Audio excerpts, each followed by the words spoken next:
couple of preliminary things I need just to say. First of all, as it was described on a sheet of paper in your pack, there will be some filming, still photographs, but also a video of some of today's proceedings. If you're uncomfortable with being seen in this context, being associated with the Diocese of Lincoln, would you let us know, and we can edit it in such a way that you will be not seen on the final version. The only place it's going to go is on the website of the diocese, so it's going to be a document for internal use. Particular welcome to those of you who are members of the Diocesan Synod for the first time, and just a word of encouragement to you that today, necessarily being the first of the triennium, there's lots of talking at you, and it's not always going to be as passive and talkative from here as it will be later on. Normally we meet in Bishop Grosseteste University, where there are opportunities to park and the opportunities to have breakout rooms and sit around tables and have discussions. So this is not going to be a normal meeting. It's a little bit more top-down than we'd like. Because one of the things that we are trying to do is to increase the level of engagement members of the Diocesan Synod, so they don't feel passive in this context. There will be opportunities after the presentations for questions, for observations, and we'll allow time for that. So please use those opportunities to contribute. When you do that, the convention is that you say your name before you speak and the deanery from which you come, not the parish or benefice, but the deanery. So now we move on to introduction to the Diocesan Synod, a presentation from the Diocesan Secretary, from the Registrar, and from Mr. Nigel Bacon. What it means to be a Diocesan Synod and how to be a constructive, supportive member of it.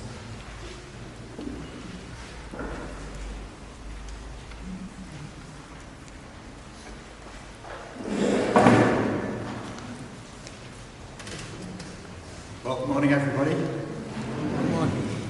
What we're going to do in this presentation between the three of us is to give you an introduction to the mechanics of the Diocesan Synod, what it's hoping to achieve, how you can participate, and how the various things work, so meetings and procedures, and how you get stuff on the agenda, that sort of thing.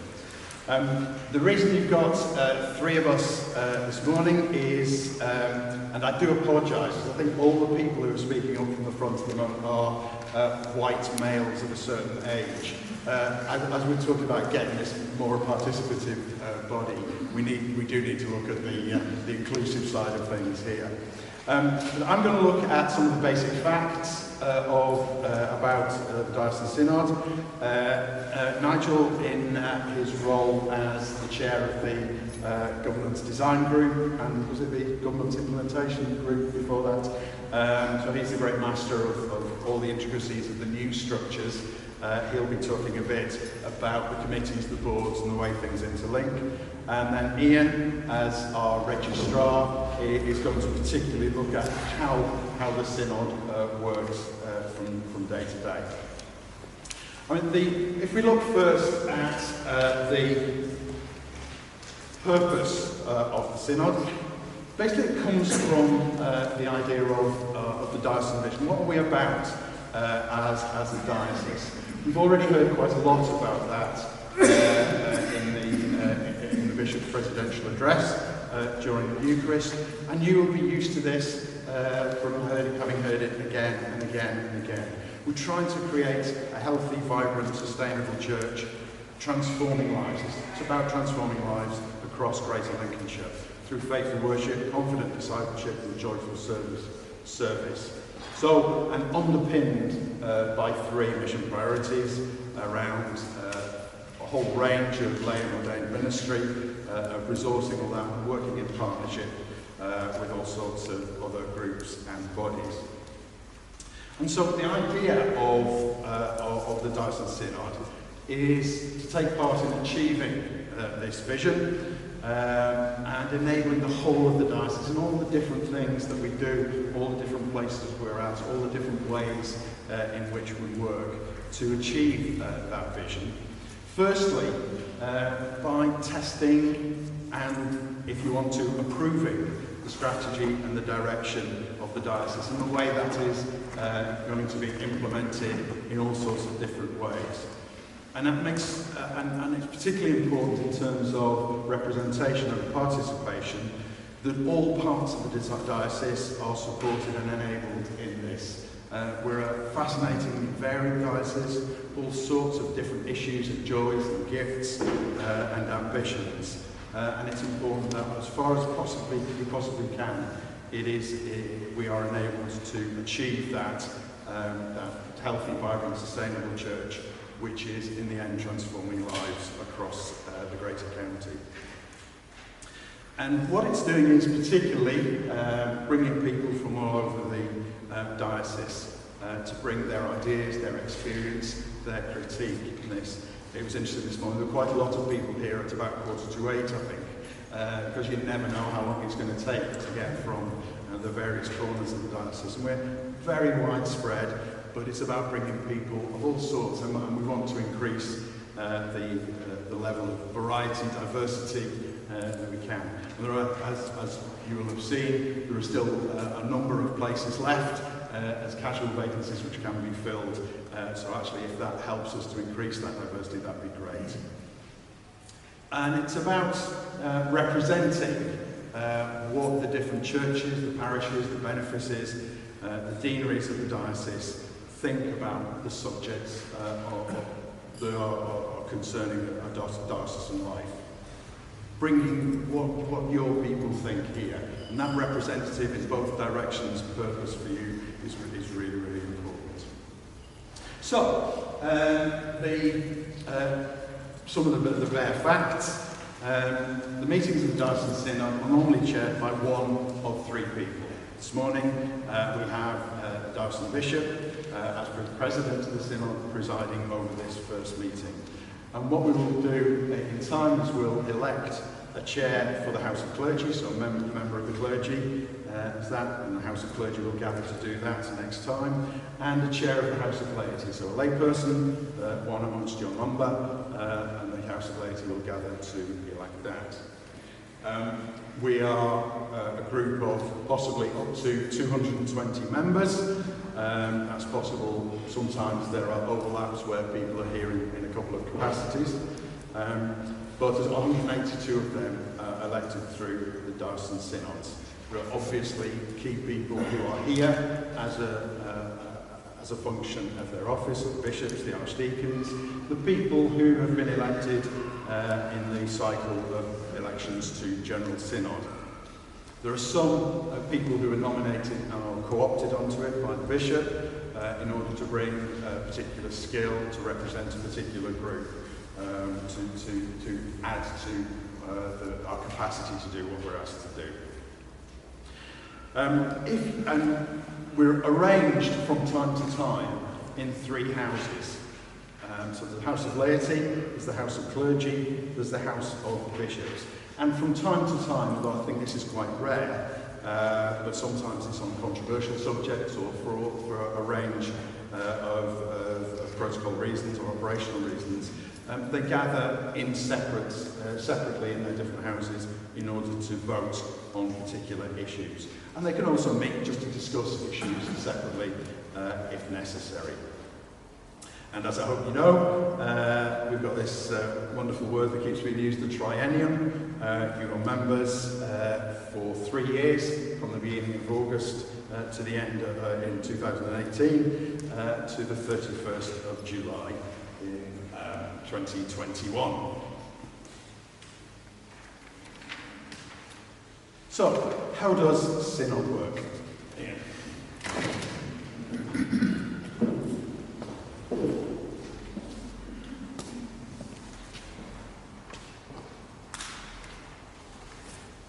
Let's look at the legislative basis for Diocesan Synod first. The purposes of Diocesan Synod are enshrined in legislation. It's helpful for us to look at them at the outset. The first element is that the Synod is there to consider matters concerning the Church of England and to make provision for such matters in this diocese. It's also there to consider and express opinion on any matter of religious or public interest. It's there to advise the diocesan bishop when consulted by him.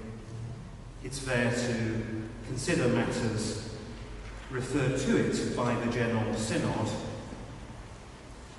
It has a fiscal responsibility. It's there to approve the annual budget of the Diocesan Board of Finance and to receive and adopt the Board of Finance's annual report and accounts.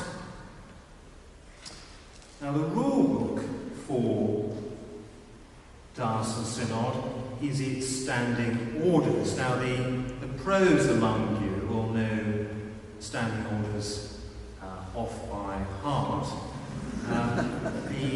The newer members, new members amongst you will find potentially what I've got next to say rather like listening to the shipping forecast, but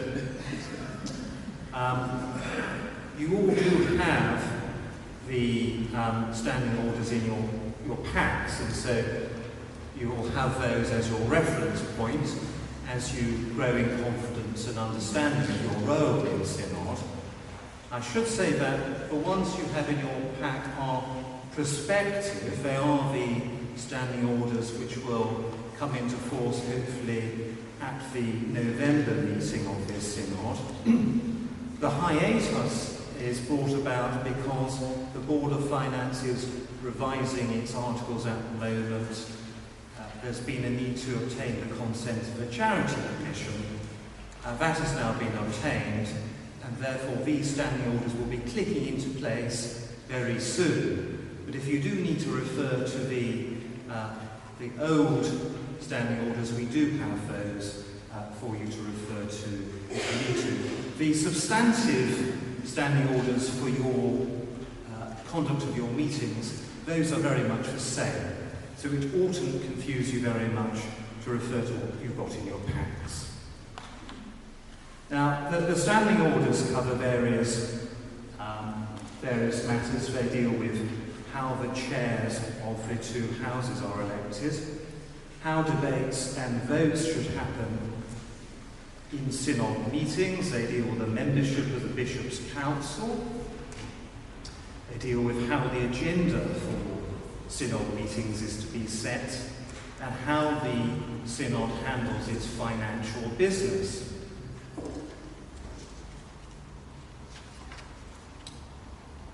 Now, the business of Diocesan Synod is formulated by Bishop's Council, but there are various ways in which other people, and I mean you here, can have an influence on what goes on and what is discussed at those meetings. Now, the first way you can have influence is to write to the Diocesan Secretary the new business to go on the agenda. Second, you can also submit a motion arising from business already on that agenda. Third, you can submit questions. For example, a question directed at a member of any diocesan department. In each case, these requests are to be sent to the Diocesan Secretary. Now, the business of Synod is a business of motions. Now, a motion is a formal statement presented to the Synod for debate and put to a vote. Motions on the agenda paper may be brought by individual members or by deanery synods. Matters may also be referred to it by General Synod. Now, once in a meeting, as we now are, such motions are presented, or in the jargon, moved by a member of Synod. And the chair will invite members of Synod to give their views in turn. Speeches should not normally exceed 10 minutes, although there is more latitude for members who are introducing reports And the chair has a general discretion to curtail or lengthen speeches. The chair will call upon members to speak to a motion. Normally you direct attention by raising your hand, and he or she will determine the order in which they are to speak. The chair will have general control over the proceedings. He will be avoiding irrelevant, tedious repetition of arguments previously put forward, unbecoming language, and so forth. This, I should tell you, never occurs in Lincoln Diocesan Synod. We have that there just in case. Amendments to a motion may be moved from the floor, i.e. during the course of the meeting they may be put forward by Synod members, but where no agenda notice paper containing the text of that amendment had been available to members, such amendment may only be moved by permission of the chair. Now, in order to keep pace, members may propose procedural motions, such as that the Synod do pass to the next business. These are all set out in Standing Order 51. I hope you're not going to pass one now. So we have the first one now. Now, a procedural motion needs the chair's permission, and sometimes the chair will call upon you to help keep pace by proposing such a motion. But they're not to be proposed in such a way to interrupt others who are in full flow. Members may submit also a point of order. This is for the lawyers in the room. That is to say, when the meeting has got into an irregularity, has got off the beaten track, and needs to get onto the right track, one can propose a point of order, if necessary, interrupting another member, saying that the business is irregular. This must be phrased in the form of a succinct question. Now, a new member, a member will not normally speak more than once on the same matter, except on a point of order, or when needing to make a personal explanation to correct an important misunderstanding of fact. The chair may, however, give permission to a member to speak more than once, and the mover of a motion may speak twice and thereby close the debate. Additionally, a mover of an amendment may also speak twice and have the last word. Voting, the exciting bit, takes place by all three houses meeting together, except on those controversial matters before it. Votes are normally by bare majority, i.e. 51%, and most votes in this Diocesan are, there is a consensus, and so we don't have to be counting members through, but 51% is the requirement. One can vote for or against a motion, or one can, if necessary, although it's not encouraged, abstain. Now, questions. These are a good way of holding the Diocesan Board of Finance and the Diocesan Departments to account, and you may submit questions under Standing Order 72 with the requisite notice to the Diocesan Secretary, and these are to be directed to any officer of Diocesan Synod, any head of department, including the Board of Education, and any chair of any subcommittee. A question, if addressed to an officer, must relate to the duties assigned to him or her, and if addressed to the chair of a subcommittee, to the business of that body. Questions shall not ask for an expression of an opinion or the solution of either an abstract legal question or hypothetical problem. Those are for the Diocesan Registrar. If space is given for questions in debate, then at the discretion of the chair, they may be taken then. Nigel, would you please?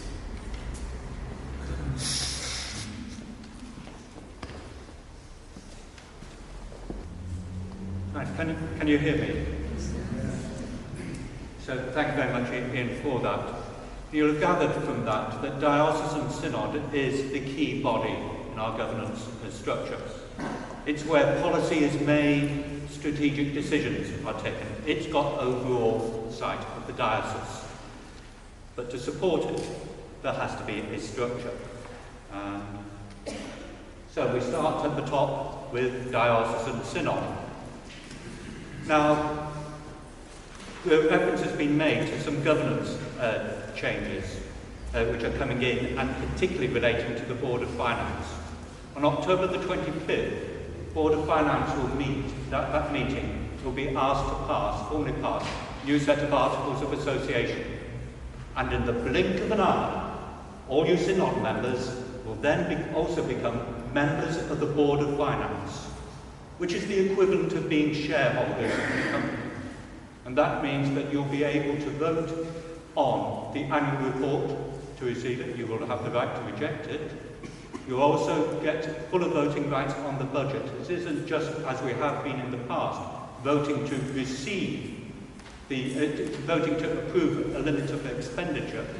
You'll also be asked to approve where we're getting the income from, parish share. So it is important that we participate in that. Underneath Diocesan Synod is a body which we're calling the Bishop's Council of Diocesan Trustees.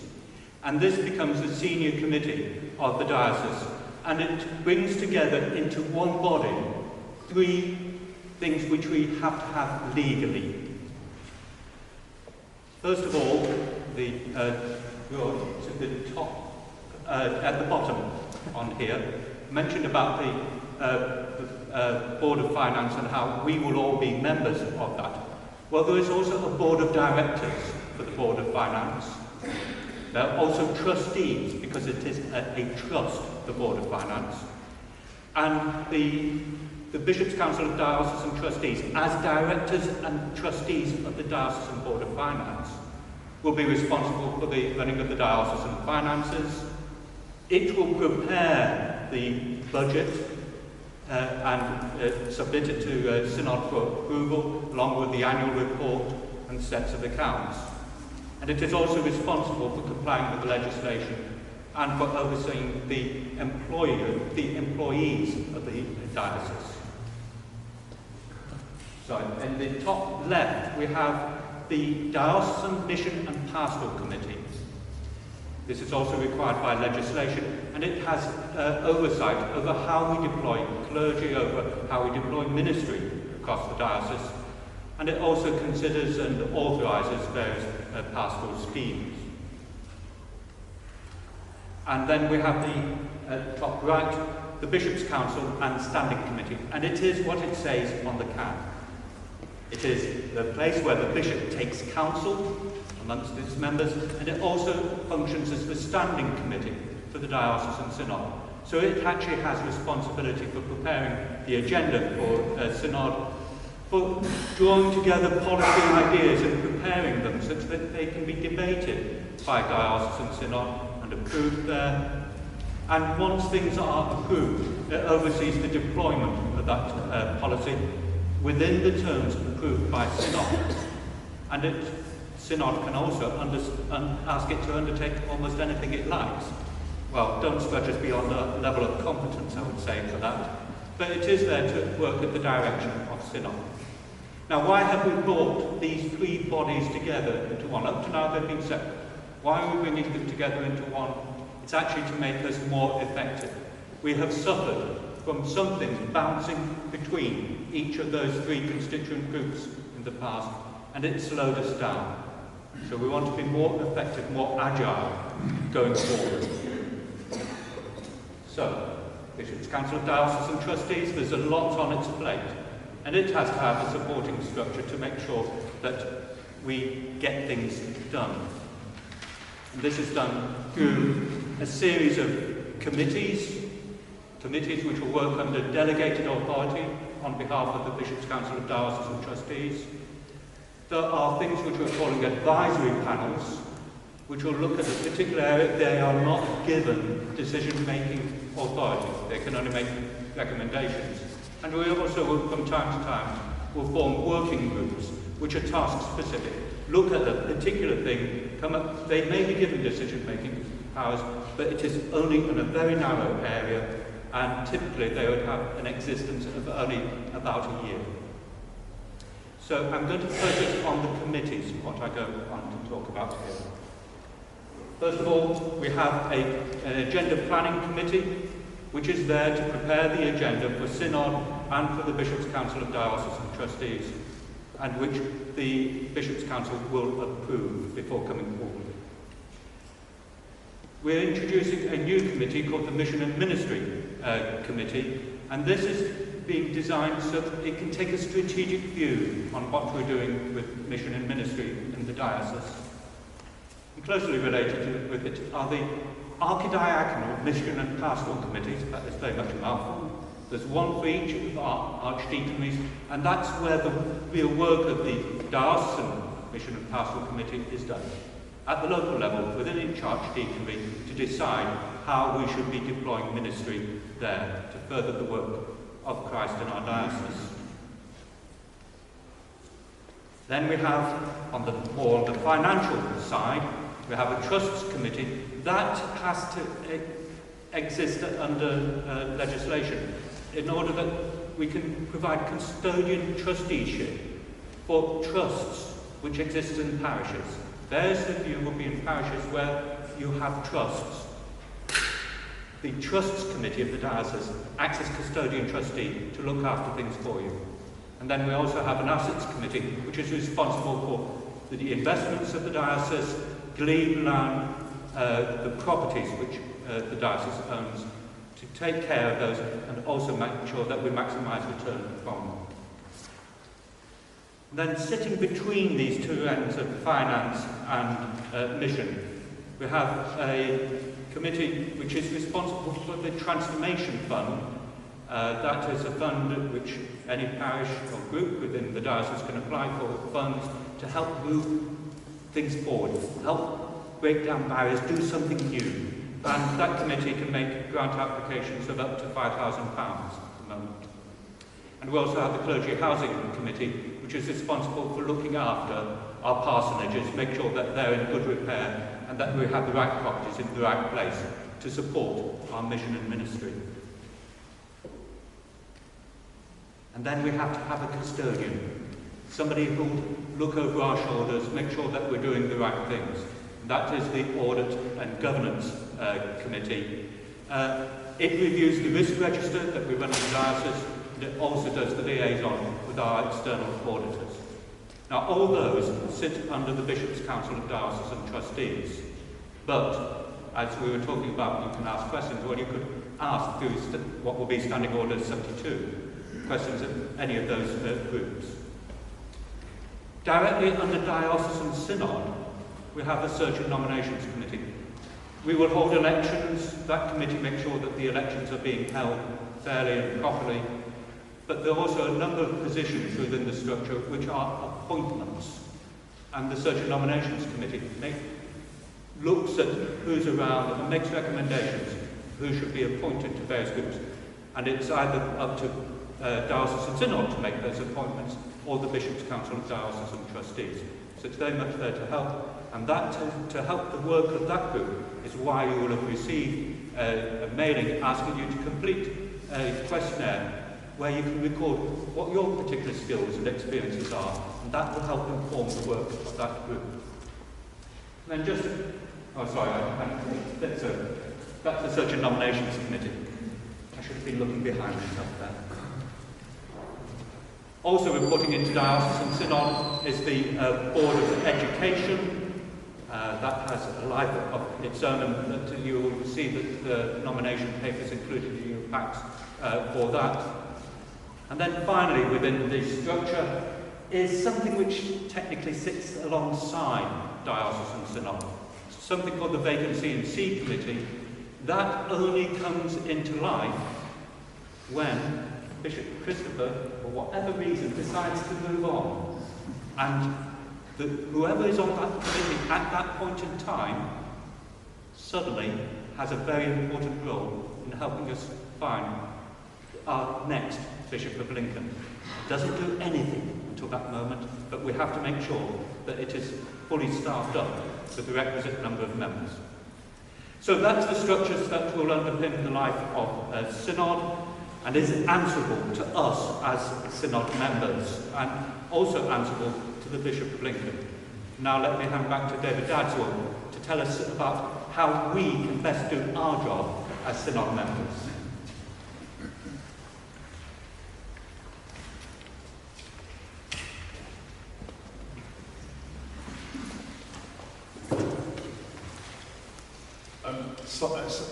I just think it's a slightly arrogant slide, this, but these might be some suggestions as to how to help you do your job as a member. It's a space for you to judge how you best do it.